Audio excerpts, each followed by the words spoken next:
Hello and welcome back.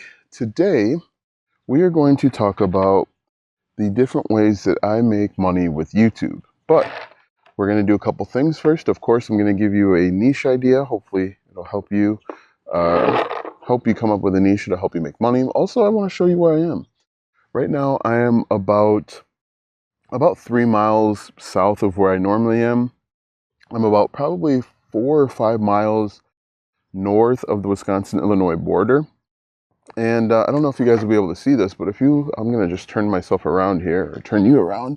But if we take a look here slowly, let's see if we can pan. This is Lake Michigan. It is a nice sunny day, once again, hot. On the other side, back there somewhere, is Michigan.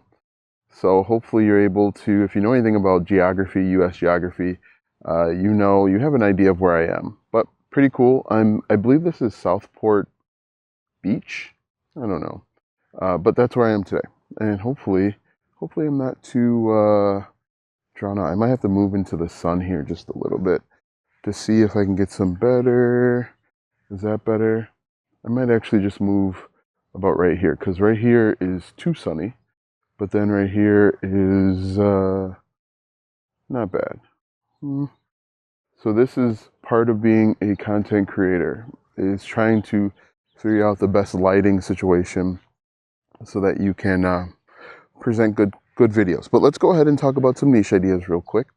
One niche idea that I had, and again, this is based solely on things that are happening in the news. Now, this isn't to make light of anything or any situation, but disaster preparedness, preparing for weather, preparing for pre-weather, post-weather is a huge niche and a huge opportunity. Let me explain. Here in Wisconsin, we have 4 seasons. We have summer, winter, spring, and fall. It gets cold, it gets snowy. In the summer, it gets hot. We have tornadoes. Growing up, we prepared for earthquakes, even though I don't think we've ever had one here. And what you can do is you can simply teach people, prepare them for the natural disasters. Here, there's a couple of rivers that flood every year as well.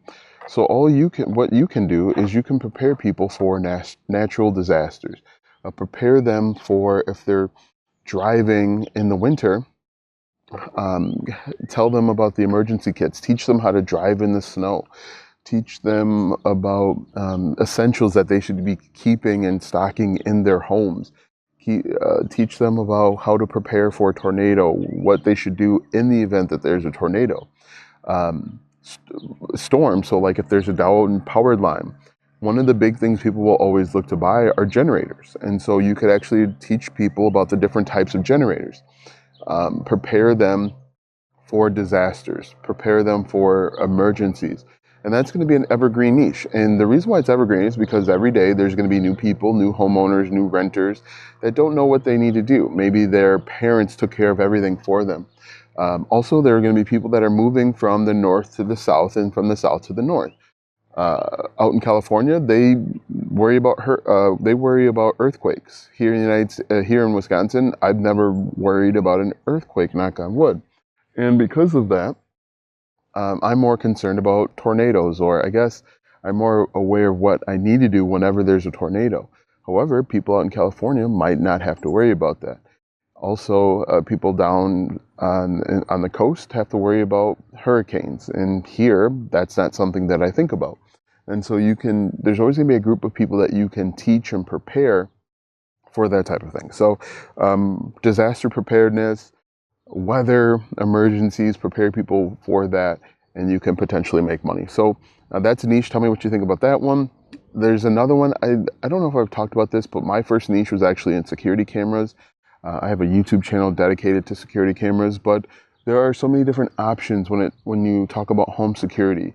You can talk about Ring video doorbells. You can talk about the different types of security cameras. There's a PoE, power over Ethernet. There's a BNC, which takes like the coaxial cable. There's wireless. You can talk about the benefits of each, the differences, and obviously the best way to monetize that would be with affiliate marketing. But these are simple things. These are simple problems that people are encountering every single day. And again, The niches that I'm coming up with aren't super secret hidden niches. These are literally things that are just showing up in the news. Or, as I drive by all of these different houses, all of these people have video doorbells or some type of security. But there's going to be someone else out there that wants to learn more about which ones they should get, which ones are the best for them. So anyway, you don't need to go out and find a super secret hidden niche. Just find one that you like to talk about. Find one that you like to yap about. Also, I'm looking at houses here and all of the different shingles. People need to learn about shingles, different types of shingles. What are the best shingles? What are the different colors? Which shingles are best for different environments? That's a bonus niche idea that I just came up with. Anyway, let's go ahead and chat about the different ways that I make money with YouTube. And we're going to rank them from worst to first. The reason being is, as a YouTuber, I want to keep you watching these videos for as long as possible. And obviously there will be timestamps. If you want to skip to the last one, that is a-okay with me.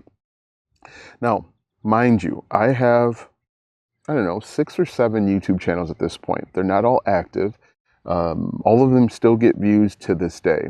And they're all monetized slightly different. Like my main channel, this channel that I'm talking to you on, has multiple revenue streams, whereas some of them are only with affiliate marketing, some of them are only with the YouTube Partner Program.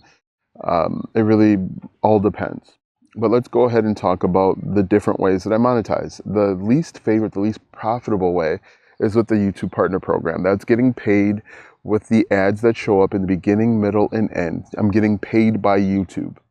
And I'm also going to include in there like super chats where people are like giving me kind of like tips. I call them tips for good work.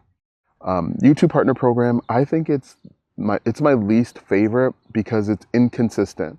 It's also my least favorite because it can be taken away.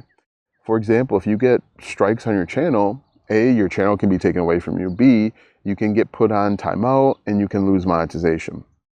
And the other issue that I run into is it's inconsistent from a number of standpoints. It's inconsistent based on the time of year when someone is watching, for example, and I think I've talked about this before, but in December, advertisers are going to spend a bunch of money. And so you might see your ad revenue go up. However, in January and February, advertisers maybe aren't willing to spend as much money, and so the ad revenue can go down. Now that's actually changed just a little bit to be a little bit more consistent because the YouTube Partner Program has changed the way that you can target people. Like you can target people based on if they go to a website, and so that can actually level out just a little bit. But you're going to see some inconsistencies. It's also inconsistent from where people are watching. For example, if you have a viewer that lives in the United States, they're more willing to spend their money on a solution, right? And this isn't, I'm not saying anything negative about anybody, but most people in the United States, instead of trying to solve the problem themselves, they're trying to just buy their way out of the problem, for better or for worse. And because advertisers know that, they're willing to spend a little bit more money for a YouTube, a United States customer. However, a country like maybe Nigeria, Bangladesh, India, Pakistan, some of those countries like that, they aren't as quote unquote valuable for advertisers. And so advertisers aren't willing to spend as much. And so depending on what your niche is, where your viewers are, if most of your viewers are in Nigeria or Pakistan, which I have a substantial, I would say probably about 10% of my viewership comes from Nigeria, probably like 2 or 3% comes from Pakistan, which I'm obviously incredibly grateful for. If your viewership is from those countries, your ad revenue is going to fluctuate, okay? So just know that it's going to be incredibly dependent. In my opinion, there's too many variables. And right now, this bench is making me itchy and scratchy, so I'm just going to stand up for a little while. To me, there's too many variables for consistent revenue from the YouTube Partner Program. It does bring in money. It does bring in a substantial amount of money, which obviously I'm grateful for, and I would never email back if they said, give me my money back. I would never email that to them. But too many variables. So that is, I think that might be number 5. Number 4 is with affiliate marketing. Now, I earn affiliate commissions for web hosting, for TubeBuddy, vidIQ, security cameras, what else? Paint supplies.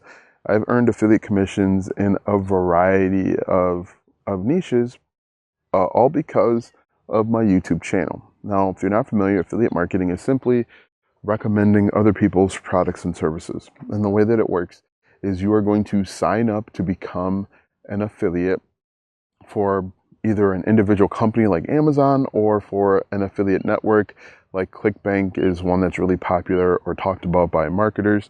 There's also Share a Sale, Commission Junction, or CJ. There's Skim Links. There's a bunch of them out there, right? And so basically what you're going to do is once you find a product that is related to the content that you're creating or vice versa, you will apply to join those affiliate programs. And you simply just fill out an application. The application takes about 15 or 20 minutes. They ask you a bunch of questions that you should already know. You're going to hear back depending on the program. Some will give you an instant approval. They'll say yes right away. Others will take a few days, a few weeks, maybe even a month to let you know if you're approved or not. Once you're approved, you are going to get what's called an affiliate link. That is a URL that is specific to you. And when people click on that link and buy, you have the potential to earn a commission. Now, I've made a bunch of videos about affiliate marketing, and I could spend probably 6 hours just talking about affiliate marketing in depth, but I just kind of want to give you a general overview of how that works. Anyway, so that is affiliate marketing, and the cool thing about affiliate marketing is I don't need to come up with my own product or service. I can just recommend something else that's already established. However, the drawback, one of the biggest drawbacks, is that you're only getting a portion of the overall sale, and you don't have as much control. You have more control than the YouTube Partner Program. You have control in who you choose to partner with. Like the YouTube Partner Program doesn't allow you to choose, obviously. You have more control of who you can partner with. However, some affiliate programs are going to reject you. Affiliate programs can change their requirements anytime they want to. One of the drawbacks of creating content outside is all of the variables that can happen. Anyway, when it comes to affiliate marketing, you have a little bit more control, but you have less control than, I would say, than some of the other ones that I'm going to mention. Affiliate marketing, I think, is a good place to start. It can happen quickly. People already trust the products and services that you can recommend. And you don't have to worry about shipping or customer service or creating a product. You just partner with stuff that's already established and is already out there. So I would say probably maybe 10% of my revenue or income comes from affiliate marketing. I'm just thinking about my main channel here. That could change if I factored in all of my other channels as well. Next on the list is, what should we talk about? We should go with digital products. Now, these are like planners, cheat sheets, templates, guides, quick little things that I've created to help solve a specific problem. For example, on a YouTube channel that I have about starting a YouTube channel, I created a quick little step-by-step guide on how to start a YouTube channel. And then I also included like thumbnail templates, some things that will help people get up and running quickly. And the benefit of a digital product, you get your foot in the door. You can show that you can help people, but you can actually make more. You keep more of the money. You have more of the profit and the revenue. Unlike affiliate marketing, where you're splitting the revenue with somebody, digital products, you don't split with anybody. You make it all yourself. So that is a bonus and a benefit there. Digital products take a little bit longer to make. It can take, 3 days to 3 months. There was a digital product that I wanted to create, which was a step-by-step course on how to get started creating AI agents. It's taken me over a month to do it. just because other things keep getting in the way. One of the things that you want to do if you're creating your first digital product is make sure it solves a specific result and they can achieve a result quickly. You don't want them to take months in order to get the result, or else they won't buy it. It has to be tangible, it has to be direct, it has to be measurable. But digital products are really great because you can start building something. And I actually talked about digital products in yesterday's video. But digital products can be a great way to go. And you should be able to create a digital product for literally any niche, which is really nice. So oh my God. What the hell is that? I'm not sure what that was, but you guys got to see me almost freak out because there was an insect on me. The joys of creating content outside, an uncontrolled environment. Anyway, so after digital products, I really like memberships. Memberships are both good and bad. Memberships are great because it allows you to build out recurring monthly revenue or income, and you help people solve an ongoing problem. For example, people that want to start a YouTube channel, they're going to need consistent help about getting more views, about increasing watch time, and you can also give them additional templates. However, the drawback of a membership is that you've got to keep creating content. You've got to create more content and specific content. That content can be additional workshops. The content can be live Q&As where you're answering questions. And, that requires more bandwidth. If you feel like you're talking a lot or creating a lot of content as it is, it can be even more draining to have a membership. But a membership is actually really simple.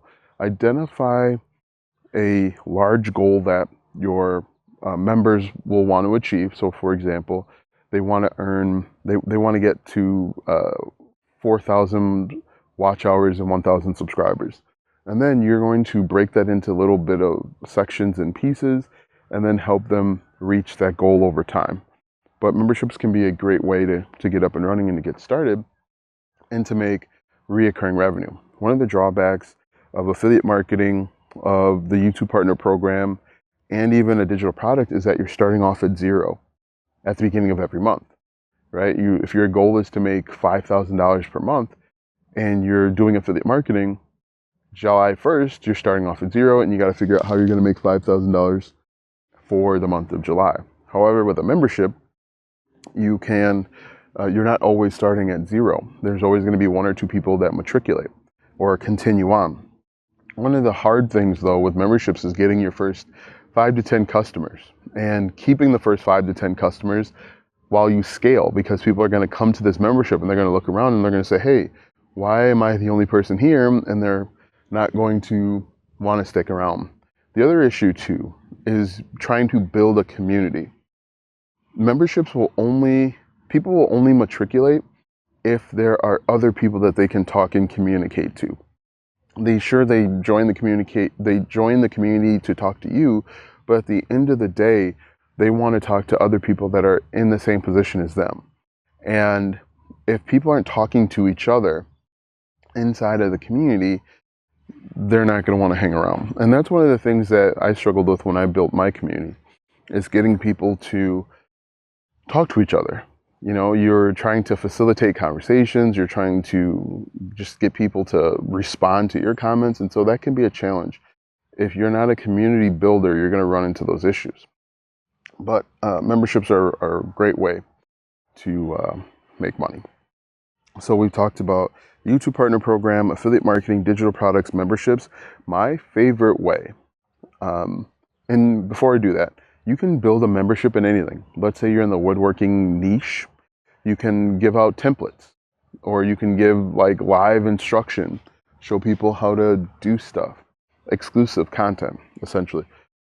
And I do my memberships off of YouTube. You can do them through YouTube or off of YouTube. I actually do them off of YouTube. You can use Mighty Networks, Circle, Gbolt Systems. You can even use Facebook. If you want to build a membership through Facebook, you can do that, as long as you have a way to collect payments. Now, you can do low ticket membership, you can do a high ticket membership, or you can do a combination of both. I recommend starting off with just one type of membership. Having two memberships can get kind of confusing and frustrating, because you're you're trying to figure out how to get people to move from the low one to the high one, how to continuously offer value that is different and concurrent. So yeah, if you're just getting started, just do one membership. Real quick, we're going to take a break here, and there is a giant boat. I don't know if you'll be able to see it. It's just past my finger right there. There's a giant boat, like a shipping boat or an oil tanker or something along those lines. I might have washed myself out, so that's not so good. Here we go. I look a little better now. Less washed out. Great. Anyway, let's go ahead and talk about the final way that I make money on YouTube. And I make money with it's called a SaaS, a software as a service. And what I do is I offer a software, email marketing or marketing software. And the software allows me or allows customers to do email marketing, sell digital products, offer memberships, it's an entire marketing suite that they can use in order to grow their business. Now, that's mainly offered through this channel, but you should be able to offer, a software for just about any niche. Now, the way that I have my software set up is it's actually a white labeled version of Go High Level. And the reason why I like that is because I didn't have to learn how to do any of the coding. I didn't have to spend any money to build it out myself. And I didn't have to spend a bunch of time to do it. What I did was I went ahead and I found, it's called Go High Level. I rent a block of storage from them, a block of space from them. And I simply just rent it out at a discounted rate to other people. So the regular price for Go High Level is like $97 a month, or $297 or $497. I rent out my version of it. When you say white label, you basically just stick your labeling over Go High Level stuff, and I sell it for as low as I think $17 per month. And the benefit of having a software as a service is as long as people are getting value out of the software, they'll continue to pay for the service. Okay. So those are the different ways that I monetize my YouTube. You should be able to do the same thing. When it comes to SaaS, software as a service, you can white label like I did. You can build it yourself, which is going to be a little bit more expensive. Or you can actually you can go to a website like Code Canyon, and you can buy done for you solutions, and then you just implement, and then you can charge that way. But yeah, those are the different ways that I monetize my YouTube channel. If you've got questions, let me know. If you have questions on what you can do, what you want to do, let me know in the comment section. But what I would recommend that you do is start off with one at a time. So start off with affiliate marketing if you're just a complete beginner. And then over time, 3 months, 6 months, 9 months, a year, start adding on these different layers and adding on these different revenue streams. Don't try and do it all at one time, because you'll get overwhelmed, you get frustrated, you'll get mixed up. And the other thing I would say too is make sure that the different revenue streams or monetization opportunities, they feed into each other, right? Make sure they're all related to your niche. Don't have affiliate marketing products for this niche, but then have a SaaS for a completely separate niche. It won't make any sense to people, and they won't buy. So let me know if you have any questions in the comment section. If not, we'll see you in the next video.